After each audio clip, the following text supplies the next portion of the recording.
یا ایھا الذین آمنو، اے میرے گیانی ایمانی پیارے بندو،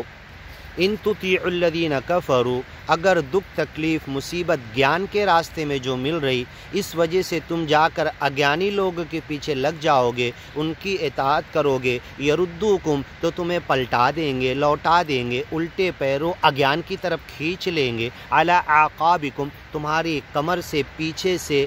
بیک سائڈ سے، پھر تم پلٹ جاؤ گے، فتنقلبوا خاسرین، اور دنیا میں بھی مرنے کے بعد آخرت میں بھی تمہارا نقصان ہو جائے گا۔ بل اللہ مولاکم، اللہ مالک تمہارا مولا ہے، ولی ہے، بچانے والا ہے، گیان کے راستے پہ ثابت قدم کرنے والا ہے، وہو خیر الناصرین، اچھی مدد کرنے والا، اس سے اچھی مدد کون کر سکتا ہے؟ سنلقی فی قلوب الذین کفروا الرعب، اگیانی لوگوں کے دلوں میں ڈر خوف ہم ڈال دیں گے، بما اشرکو، ان کے اگیان کی وجہ سے، شرک کی وجہ سے، سچے مالک کی خدائی میں جھوٹے خداؤں کو ملانے کی وجہ سے،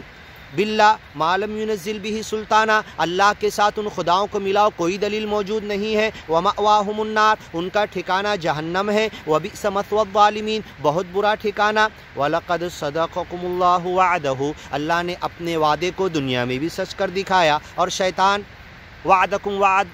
انی وعدتکم، میں نے تم سے وعدہ کیا، فاخلفتکم، سارے وعدے کی خلاف ورزی کیا، ان اللہ وعدکم وعد الحق، شیطان کہتا ہے کہ اللہ نے تم سے حق وعدہ کیا تھا، وَلَقَدْ صَدَقَكُمْ، دنیا میں بھی اپنا وعدہ سچ کر کے دکھایا اپنی مدد کا، وعدہ اذ تحسونہم بإذنہ حتی اذا فشلتم،